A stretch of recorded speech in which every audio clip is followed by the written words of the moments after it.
А чё, сендердің кейіпкерлерің гей ма не сонда? Жан басыма біреудің қолы тиеді ғой былайша қысатып. Қой! Тек сұлып сөйлесің жоқ қой! Мен не істеймін? Давайте от жіберіңіз. Ешкімге керек емеспіз бе? Біз жетіміз, түсінесің бе? Сәл қартайғаны бар, бүйтіп қарай ма? Мен сол ойнағанымды қарайын да, кринж стаймын кәдімгідей бар ғой. Қайсын?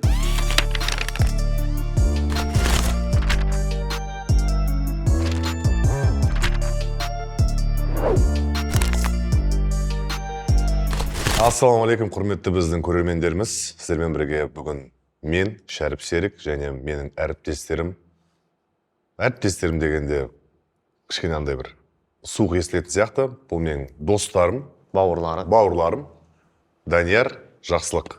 Бүгін біз Қарға сериалының 2-ші маусымы туралы сөйлесетін боламыз. Ал, бауырларым, қалайсыздар? Жақсы ағатай. Ой, ағатай. Жағдай керемет. Сен енді кәдімгідей бүгін енді былай айтқанда Қазір жанып тұрған жұлдыз. Жанып тұрған жұлдызсың. Эфирді Жақсылық Айтқырман және де оның достары Шако. Біз жалғастырамыз. Қандай жаңалықтар бар басқа? Үйленбедің? Қызың бар ма?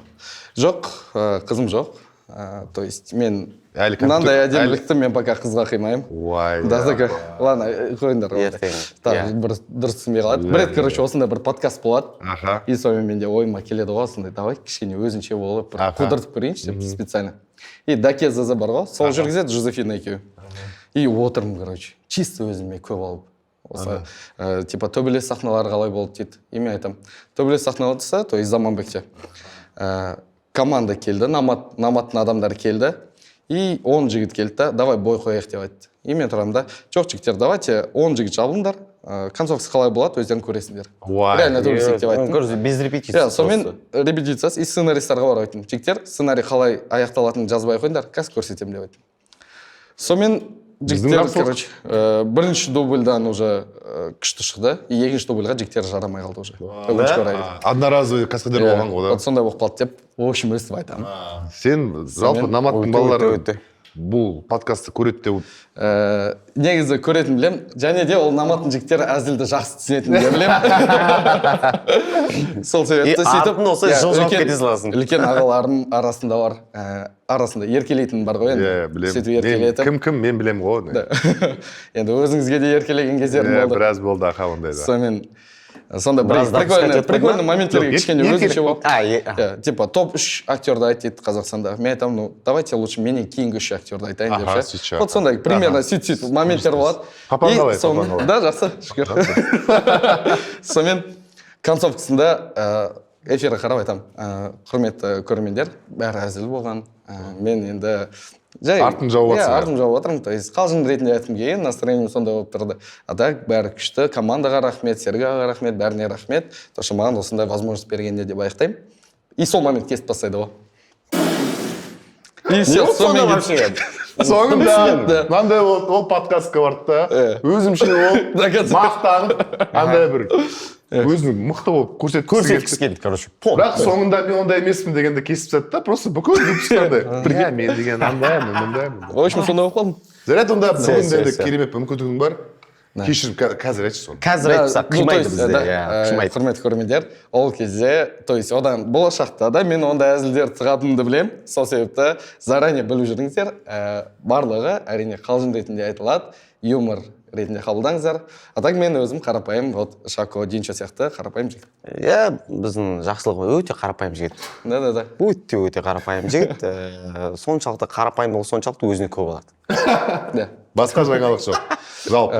Басқа жоқ, осы пока проекттер. Алла бұйыртса, кстати. Алла бұйыртса, ол бәрін ашып тастайды. Алла бұйыртса, мен деген қазір Мальдивадан бір үй алайын деп жатырмын, жалпы. Бұйыртса. Ферраримді қазір СТО қойып қойдым. Колодкаларын ауыстыруға, мынау деген сияқты.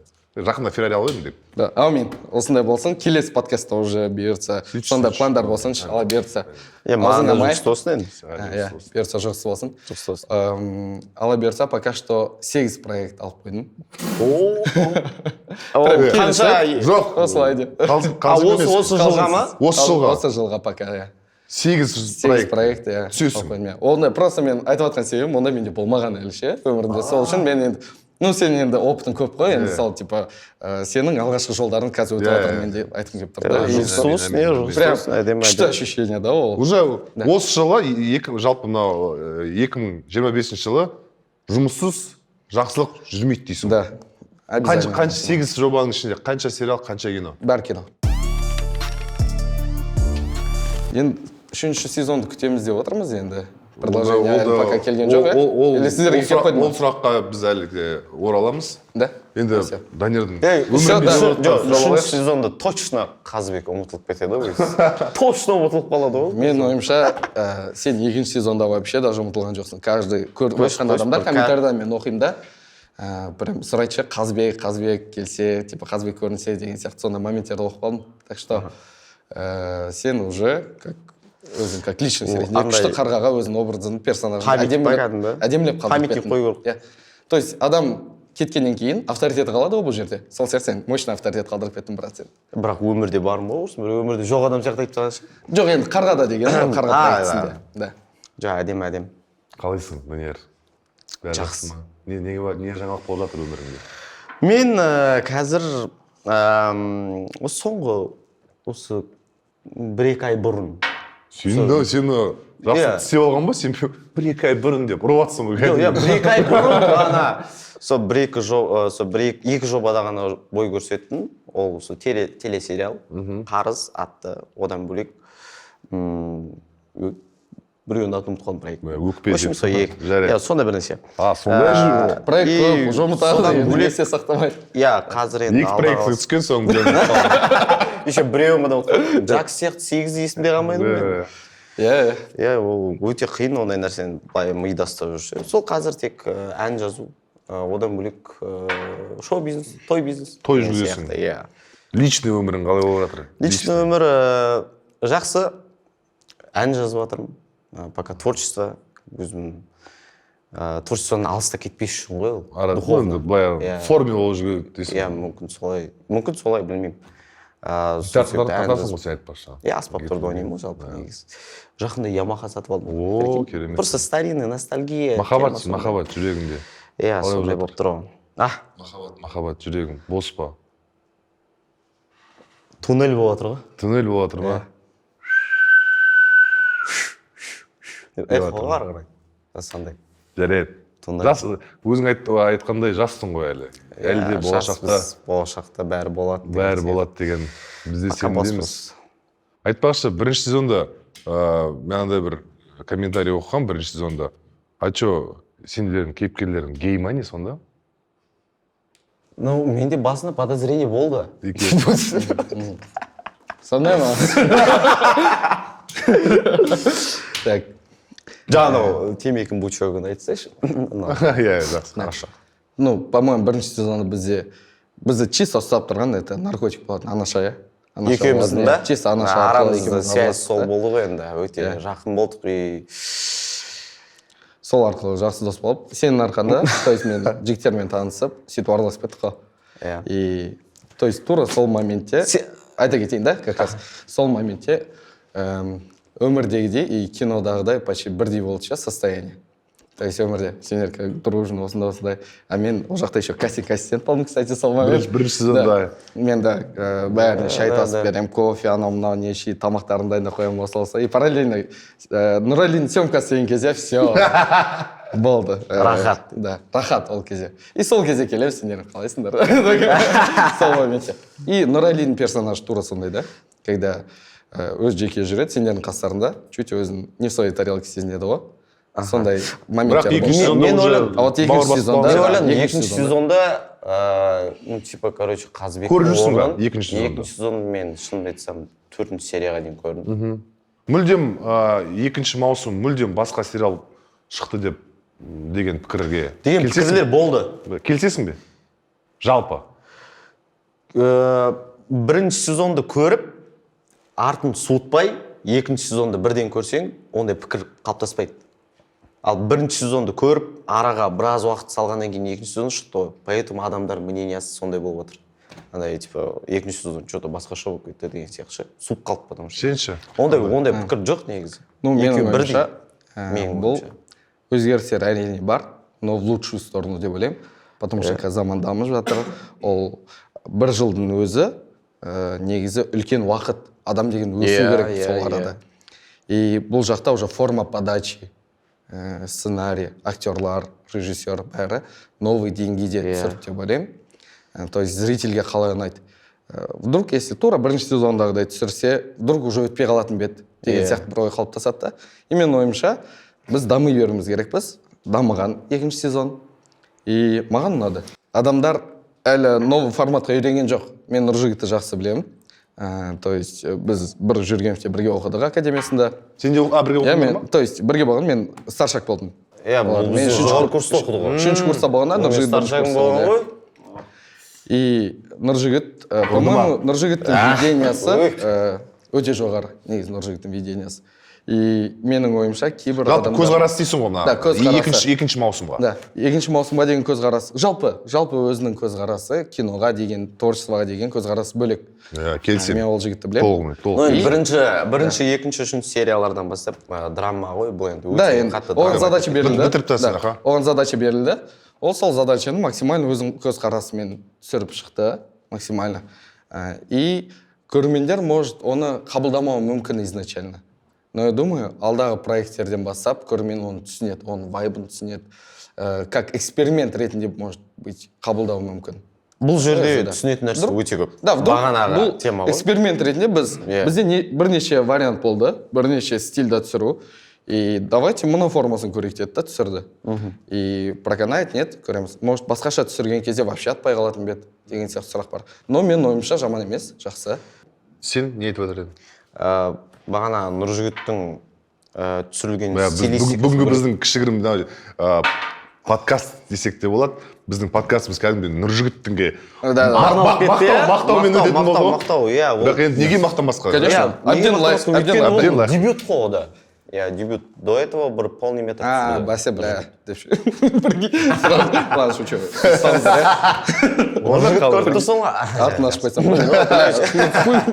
Ладно, көше салыстыр. Иә, Нұржігіттің өзінің кәдімгі тонкий өзінің До того тонкий, что не видный. Не видный. Прозрачный болып тұр ма? Прозрачный болып тыққан өзінің кәдімгі фишкалары бар. Бұл голливудский темаларды қосқан. Жоқ, ондай бар, иә. Егер де байқаған болсаңыздар, сол бірінші, екінші сериядағыларды айтайын, чтобы кейбір халық көрмеген болуы мүмкін ары қарай. Диана мен жаңа Айдар ағалар қандай кейіпкерді сомдайды. Диананың гостиницаға кіріп, сол жерде жинап жатқан сахнасына, Диананы изнасиловать етейін деп жатқан сахнада байқасаңыздар, сол жерде отырған носильщиктер қолына карта ұстап отырады. Ол карта, жаңа 4 карта, 2 король, 2 дама тұрады. Оны бүйтіп кадрда көрсеткен себебі Нұржігіттің бұл жерде. Оказывается, қазір бұл жерде сцена насилие болады деген не екен? Жаңа не өшеді?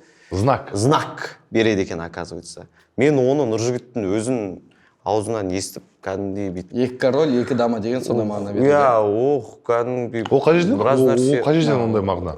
Қалай? Ол қайдан шыққан ондай знак? Голливудский тема, білмеймін.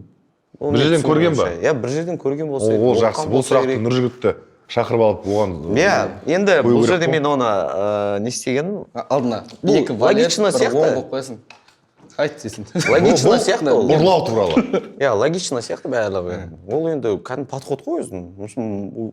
Просто қолына болып анамнау просто қойып қоясыздар мысалы. Көбінесе бұл осы маусымда енді көбінесе Ернар Сакуповпен болдық.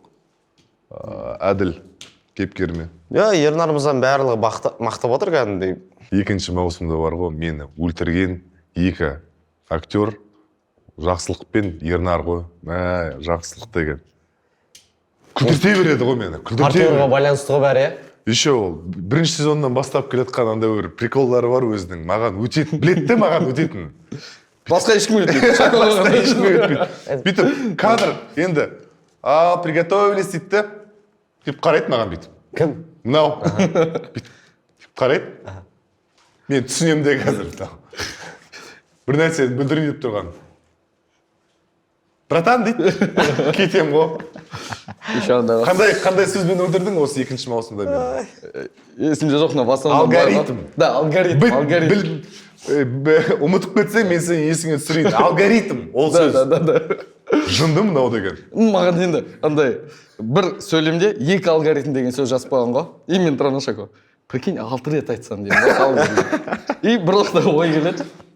Давай, поставишь дейді. Репетицияны бастаймыз. Я говорю, Никитаның қызын қақып кеткен жерінде неужели камера жоқ? Неужели бір магазин жоқ? Ештеңе жоқ. Сен камералардан қараш, мүмкін бір машина өтіп бара жатқан бір регистраторына түсіп қалған шығар. Қараш, іздеш. Алгоритм ғой, брат, оның бәрі деп басайын ба сразу ше. Алгоритм ғой, брат. Қазір мына если мына алгоритмнан бастасақ, то мына алгоритмға дейін оның арасы шығу керек. Сол кезде концовкасында алгоритм ровно шығады. До конца айтып тастайын. Қанша дубль кетеді анадан. Еще ешкім съемочный группа білмейді да, бастамасында анау. Ол естіледі. О, братан, менің текстімде 2 рет алгоритм айтады екен. Прикинь, 6 рет айтсам, сөйтіп 5 па 6 рет айтады. Мен ана жерге көзіне қарамаймын уже, бүйтемін, короче. Бір-екі момент осылай. Текст айтып келе жатыр, Шакон текстін жалғастырып кетіп ше өзіне. Шакон текстін жалғастырып, и ол мен текстімді айтады. И сөйтіп ауыстырып бір моменттерде ше сөйтіп. 2-ші маусымда ең енді біз бір жарты сағатқа съемка тоқтап қалған шығар ана жерде. Андай сахна болады. Никитаның кейіпкері, Аблайдың кейіпкері Никита жоғалып кетеді. Таба алмай жүрміз. Не болып кетті? Ол өзін кінәлап жүр. Настяның өліп кеткені үшін. Сөйтіп бір нәрсе жоқ болып кетті де, бәріміз енді уайымдап жүрміз ғой, бір жерге ұрылып қалмасын деген сияқты. Настя сестрінің кісі өліп қалмай? Жоқ, қызы кім? Қызы. Настя емес. Маринаны қақпет. Сөйтіп өзін кінәлап жүр, сөйтіп. И андай сахна ғой. Қақып кеткен адамдарды іздеп, мен бірінші Нуралиге барам, сосын Әділге барам. Әділдің үйіне барам, ол деген ішіп кетіпті, бір үйде бір бомж арқасы жүр, анам. Әйтеуір күресіп, төбелесіп, бір қалпына келеміз, анам. Сөйтіп үйіне, типа, мен кейіпкерім қалып қалады екен үйінде. Қалып қалады.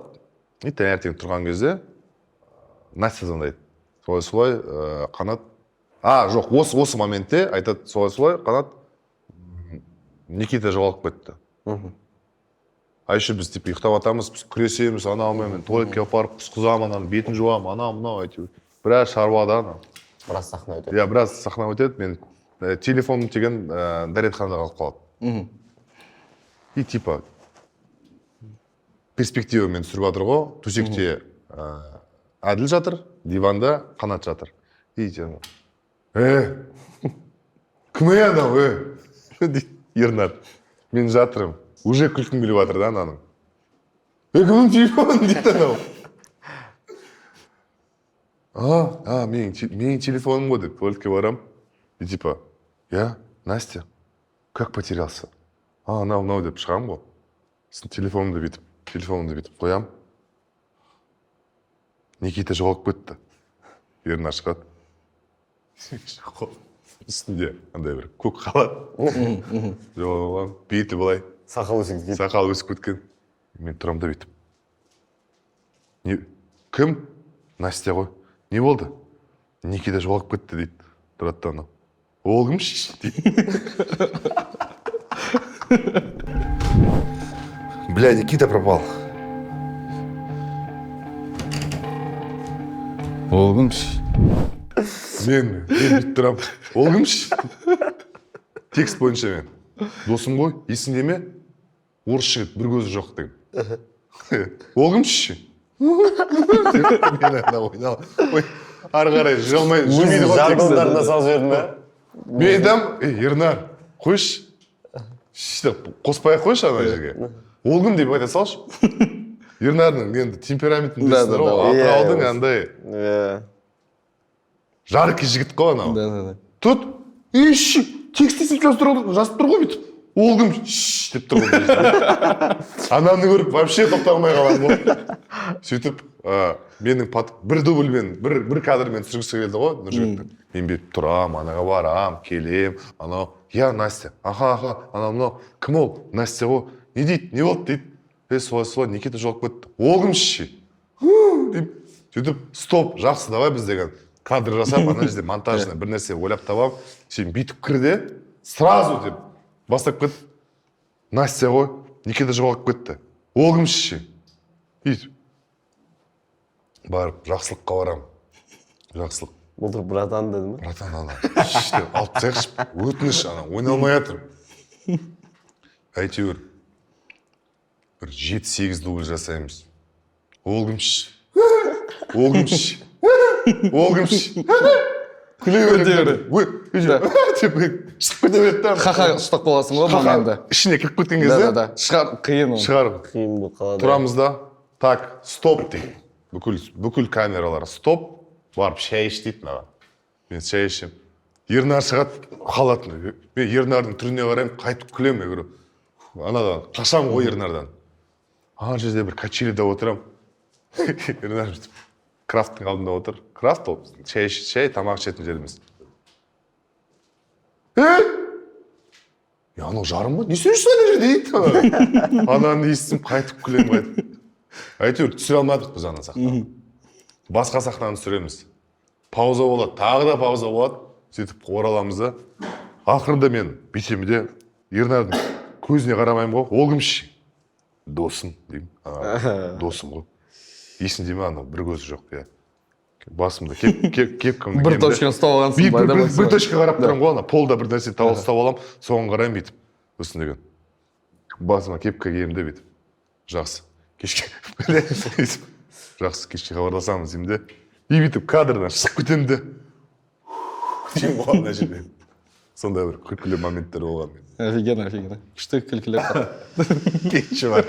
Четко, серьезно. Мен сестріммен Еркенді білем ғой. Күшті. Энергетикасы бөлек оның по-любому. Аурасы ше.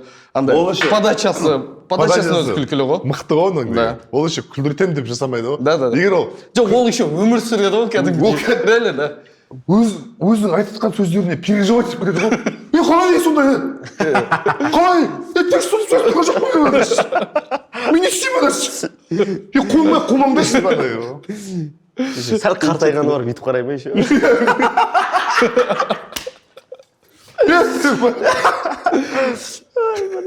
Сенде екінші маусымда ойыңа түсетін бір қызық оқиға бір сәттер болды ма? Менмен бірге болған сахна емес, басқа бір айтшы. Есіне ма неде? Машина келеді. Сонымен мен тұрамын да, плакат ұстап алғам. Зданияның схемасы. Соны ұстаймын да. Аблай тұр, Шако тұр. Схеманы бүйтіп нетем да. Короче, бізге былай кіру керек деген кезде жан басыма біреудің қолы тиеді ғой былайша, қысады ғой. Сөйтсе сол Шако ма? Мен бүйтіп қараймын, Шако қарап тұр маған бүйтіп. Шако сөйтеді? Өсіп тұр. Иә, бүйтіп өтен жарып тұр қол. Мен дальше тек жалғастырамын. Осылай. Жай қолымды түсіремін да Шаконың көтеніне ұстаймын, жамбасын. Екеуміз өз до конца текст ойлап шықтық. Жетші? Кружокта тұрмыз да, бірақ? Екеуміз екі қолымыз. Бізде, если байқаса да, біздің Шаконың оң қол, мен сол қолым көрінбейді кадрда. Кадрдың сыртында тұр. И сыртқа шығамыз да, ваға күлеміз. Андай бір настроениені көтеріп жүрге тырыстық қой да максимально. Шако да сондай. За кадрым бәрін энергетикасын бәрі шаршап тұрса көтеріп тастайды. Біреудің настроениесі болмаса, вот, примерно сезеді. Қасына келеді, а что там, осынса бір-екі шуткасын тығатта, все.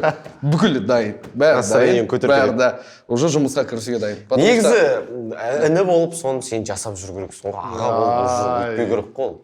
Енді менің ойымша оның опыт сияқты. Мен зато түсіндім сол проекттен кейін. Келесі площадкада мен солай жасаймын. Жалпы, үшінші сезон, үшінші маусымы Қарға сериалға керек пе? Мен айтар едім, мен де керек деп айтар едім. Да, керек. До конца добивать ету керек қой по-любому. Өйткені жарты жолда қалып кетеді ол. Таба ма мен кейіпкер анасын? Анасын таба ма? Енді... Бізде полный... Бала кезде қытайский сумка. Мені бала кезде мынандай сәбиді китайский сумкаға салып, мусорға лақтырып жіберген. Мен сол ойнағанымды қараймын да, кринж ұстаймын кәдімгідей бар. Қайсын? Мен бала кезде мынандай сәбиді китайский сумкаға салып лақтырып кеткен. Мен бүйтіп қараймын да. Бля, неужели ешкім айтқан жоқ? Шако, сәл кішкене бүйтіп ойнайыншы деп андай маған ұнады ол жер маған мен бүйтіп андай сәл криш тақып қаламын да мен де өзімде бүкіл енді түскен сериал киноларды қарайсың ғой андай бірінші сезонда ана сияқты қылып айтқың келді ғой сен типа мен оның барлық билігін да иә семьясын бір деңгейсін деп айтқың келді ғой солай болған қалады негізі болған қаладым бірақ былай болып қалды мен ютубтан байқаған бірінші сезон шығып кетіпті оказывается бірінші сезоны ма полный тв плюста ма бар ғой жоқ ютубта бар ма екен ютуб ана жолы мен сондай айттым мен сөйтіп бүкіл бірінші маусымның тікелей эфир болғанын көргем ютубта бүкіл барлық 12 серия артынан ба базар жоқ ондай көргенімдер болса біздің осы бүгінгі подкасттың астына плюсті қосып кетіңіз комментарий жинаймын сәл давайте вот жібересіз вот thank you for the roast деп тұрсаң ё-моё бізде қазір как раз кім аға темірхан болатович ойнаған әлжан аға тиктокта күш жүргізеді байқадыңдар ма жоқ көрмедім ба естуім бар бірақ ағаның энергетикасы батыл ой да ағаның энергетикасы бөлек мен прям қуанамын ше көңілі жас қой бізбен бірдей ғой көңілі еще просто мен жатып ойнай беремін кәдімгі жас қыздар болады ғой жас қыздармен былай кәдімгі задача береді сондай прям комедия бар ғой ағам молодец вообще әрдайым осылай көңілі жас болып жүре берген бізге осылай энергетика сыйлап әйтпесе біз қазір жастар ғой энергетика депрессияда жүресіңдер ма иә депрессия кісіні көресің вообще құрметті біздің көрермендеріміз сіздер бізге керексіздер иә біздің қарға сериалының 3-ші маусымы тек сіздердің қолдарыңызда егер де ары қарай Қанаттың және де Нұрәлі басқа кейіпкерлердің өмірінде не болатын сіздерге қызық болса біздің қарға сериалын көріңіздер достарыңызға айтыңыздар иә Қазбекке бір сольный бір полнометражный фильм түсіру керек сияқты спин-офф па иә сондай мен де соны ойладым до Қазбектің өміріне дейін Қазбек қалай болды Қанатқа кездесуге дейін иә қалай косякқа кірді бар ғой ондай сериал шекер деген да ну шекерге ұқсатпай ғой енді Қазбек прикинь жарайды дейді түсіреміз дейді да и сен жас кезінде басқа актер түсіп кетсе до қалай болды дейді анау кішкентай пацанчик па прикинь кішкене просто қазір ол өсіп қалды ғой еще ах ты қартайып кеттіңіз значит желаниямыздан абай болайық деп айтқым келген ғой да түссем деп айта берсе ашығына смело мен Қазбек болмаса да басқа намекать еткен жақсы көремін просто бұл жерде қазір ашық айта беру керек негізі да не намек ол ақылды адам түсінеді намектің бәрін вот именно көп жерде ойнамайды сыбит родной айта бердік қой жарайды жігіттер неге халық қарға сериалының 2-ші маусымын көру керек айтшы сен камераға қарап тұрып да бұл жерде айтар ой дегеннен бөлек сценарий состав линия прям режиссерский постановка кадрлардың бәрі өте әдемі менің ойымша ол қазір айтылады сіздер жағынан айтасыздар не үшін көру керек екен чисто актерский жағынан өнер жағынан кайфовать етіп көретін көрермендер оны бағалайды өзің көріп жүрсің ба мен көремін иә мен көрдім полный или әлі күтіп отырмын не алдың көрдің ба полный не алдың алдағы сериаларды күтіп отырмын соларды көргім келіп отыр қандай серия шықты қазір қазір уже жаймендеп 7-ге келіп қалды боласың ба 10 шығып кетті ғой қалында екінші рет іліне беремін өздері қарамайды қай жерге түсіп жатқан дейді ғой халық біз неге қараймыз бұны біз кесіп тастаймыз қазір қай серия шықты негізі 7 ғой бәсе қалжың әрине қалжың ғой бәрі дұрыс әдемі екінші сезонды мен ойлаймын жаңағы мен полный сценарийді оқышы деген кезде де оқымадым маған Нұржігіттің өзі режиссерім көп баласын бір жағынан полный 12 серияны көрсетем үйге кел деген кезде мен көрмеймін дедім мен халықпен бірге көрем деп шештім Ал қазіргі болып жатқан бөлімде мен 4-ші серияға дейін көрдім. Бұл жерде Никитаның линиясы өте қатты ашылған. Никита, мысалы, сіздерге қызық персонаж болды ғой. Никитаның линиясы және Қанаттың анасын іздеуі. Және бұл жерде Қанаттың анасын іздеуі ғана емес, одан да бөлек қызықты. Кешірім сұраймын. Сөзің аузында бір біздің Абылай туралы бір қызықты оқиға есіме түсіп кетті. Никитаның кейіпкерін сомдаған. Маринаның қайтыс болған кезде біз ана кладбищеде жүрміз ғой. Иә. Сөйтіп анау Абылай жүр кәдімгідей. Вот, осы ма? Андай беріліп жатыр да, андай қылып. Андай демала алмай бар ғой. Қатты кетіп отыр. Иә, андай. Мынау жүр. Жақындамашы қасына. Жақындап. Жұқып кетеді бірде. Қазір күліп кетсе, бүкіл ана дайындаған күшінің бәрі деген қазір ғой. Сынат ана системасы.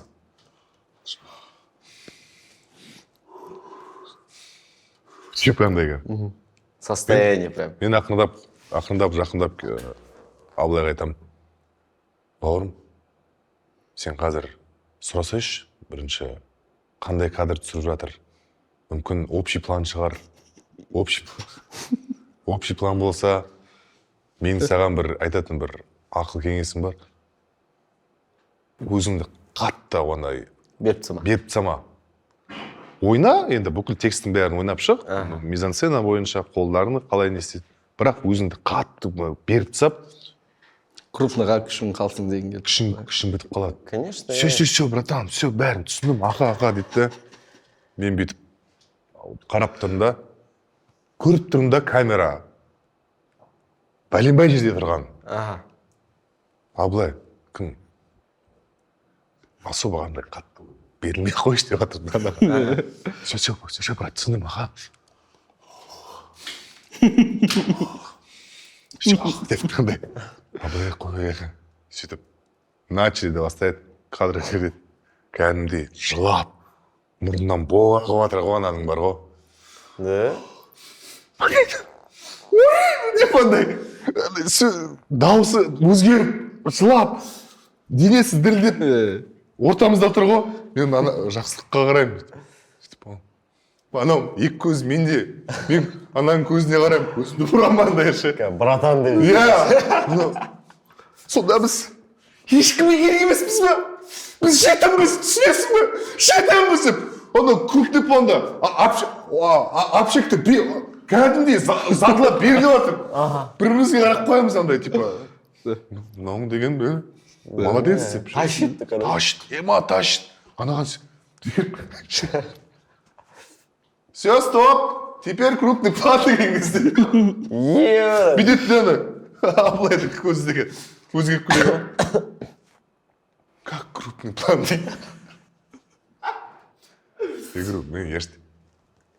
Айтпасам бір жөн. Айттым ғой, я говорю, барып сұрашы. Я говорю, я еще подошел, говорю, по-моему, крупный план. Общий план түсіріп жатырмыз. Не стоит. Я говорю, камера бүйтіп. Тура бетінің алдына өтіп камера тұрады да. Өйтіп, маған қарайды бүйтіп. Бәрі шығып кеткен. Нұра деген өтіп, жақсылыққа қарайды. Болды, күші жоқ ананың. Бәрі шығарып тастады бәрін. Бәрін шығарып тастады да. Иә. Қана қалай сонда? Ішінде Қандай, ішім күйіп жатыр да. Бір қаласы обидно да, Абылайға. Енді шынымен де беріп тәді да, крупный планда, общий планда. И крупный планда. Анаң да уже шашып қалды да. Қана, қалай сонда? Біз сонда не? Ешкімге керек емеспіз ба дейді да. Вялый. Натуре вялый ойнап жатыр да. Еще сол сахнаға дейін, короче, мен кешіп келе жатырмын. Күттік, ол же звезда. Мен съемкадан съемка деп ше. Короче, бір күнде біреуге сұхбат беремін дейсің ғой. Пробкамен, короче, кешіп келемін. Сонымен келем, короче, атмосфера андай ауыр болып тұр да. Енді жылайтын сахна. Сен кіріп ма бірден атмосфераға? Менде историямен келе жатыр, мен айтқым келіп тұр. Күлкілі история болды басымдан. Тура сол момент ше. и келем да сразу шоколад айтқым келіп тұр ғой короче мында и шока сразу түйт сука тыныш сразу маған ше тыныш үндемей короче болып тұрған жаққа жоқ ойлашы просто абылай жүр бүйтіп бүйтіп мен келдім басында типа о абылай қалайсың ол қатты дайындалып отыр оказывается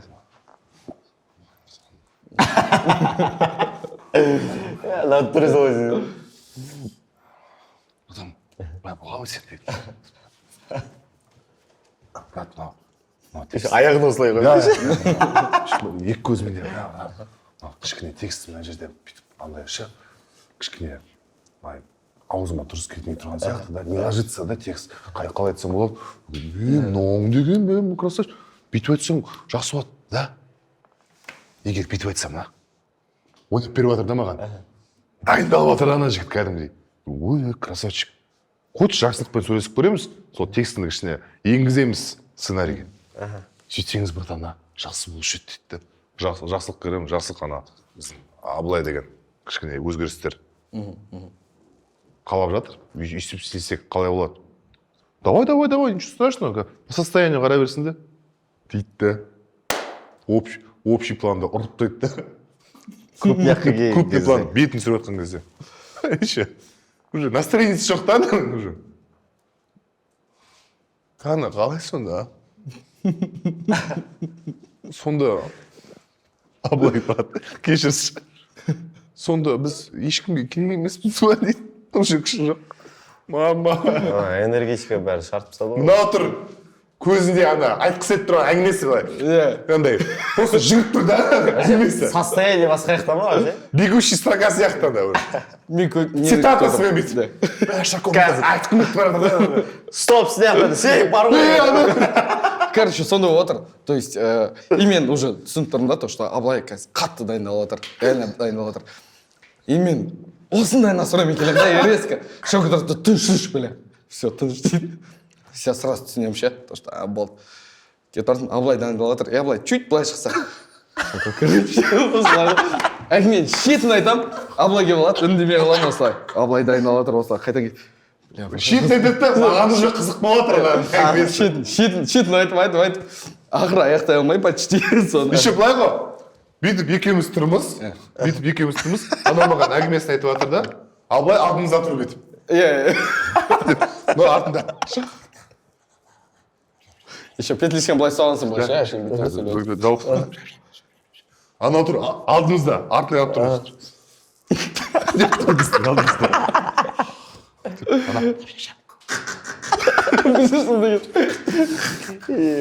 Абылай енді біздің спокойно жүрді ғой бүйтіп. Дұғырақ қойды. Айта алмайды да, көтінді қысынасың да. Айта алмай тұр. Айта алмай тұр да, бірақ бүйтіп. Мариночка деп тұр да. Анау. Все, брат, давай. Вспомни, кладбище ғой? Кладбище. Біреудің моластың заборына. Реально кладбищенің жанында жүрсіңдер. Біреудің моластың жанынан заборына отырып алған мынау. Бүйтіп айтып жатыр әңгіме. Тұрсайшы. Ой, блядь. Еще сүрте ма? Не әңгіме етсі ол өзі. Короче, ойлашы, мынандай ситуация болады да. Андай, как раз андай бір проблема болып қалды да менде. И батямен жолығу керек. Батямен жолығамын да, өстіп отырмыз да. Батя көрмейтін шығар, надеюсь, мына эфирді ше. Өстіп, да, екеуміз отырмыз. Не болып қалды жағдайында айт дейді. Папаң ба? Да, батя екеуміз отырмыз да. И тұрмын да. Короче, былай ғой деймін да, батя темекісін ұстап алған болай. Нафига? Ну, то есть, не болып қалған ғой уже. Типа, уже бір серьезный әңгіме айтып тұрды. Серьезный әңгіме айтып тұрды. Темекші кішкеп тегеттігі ма? Картоним ма батя десе? Жоқ, ойлашы, андай темекін былай ұстап алған. Темекі, пачка темек. Батяның темекісін осылай ұстап алған. И пауза. Батяға қарадың да? Уже қарай алмайсың, батяға қарай алмайсың. И өсіп тұрмын да, ойланып отырмын максимально. Ол кезде уже тез ойланасың. Батя саған қарап тұр. Уже қарап тұр, да. Бір 5 секунд, 6 секунд өсіп тұрмын ғой примерно. Өсім да, темегін жай десем. Короче, былай болады ғой деймін, қараймын, и уже шошып тұрмын примерно. Сесіп қойды деп ше. Үндемей қарап тұрды, и дальше әңгімені жалғастырып кетемін ғой. ух, ё-моё, әйтеуір деген жоқ, нормально құтылып кетті. Бірақ ойлашы сен тура өстіп тұрып. Импровизатор болып кішкене бірдеңе ойластырып жүрмедің бе? Ойлап жүрмедің бе? Апа. Ой, істеп кеттім. Жағы бір екшең маған жоқ еді ғой менде ме? Ондай әдет жоқ еді. Вообще аузыма и сондай тура сол эмоциямен келіп тұрмын ба ойлашы. Қойып едің ғой деп насыбайшын қашап. Жақсы сонда жігіттер, рахмет сіздерге келгендеріңіз үшін. Жақсы кішігірім әңгіме болды. Сіздермен бірге болған Қарға сериалының актерлары, актерлары, бізбен бірге болыңыздар, Қарға сериалын көрейік. Клянусь честно и преданно служить великому делу врачевания. Всецело посвятив себя охране здоровья граждан. В своей деятельности клянусь руководствоваться только интересами пациентов. Их здоровье является высшей ценностью. Клянусь с равным усердием и терпением оказывать медицинскую помощь всем, кто в ней нуждается. Клянусь беречь и приумножать благородные традиции казахстанской медицины.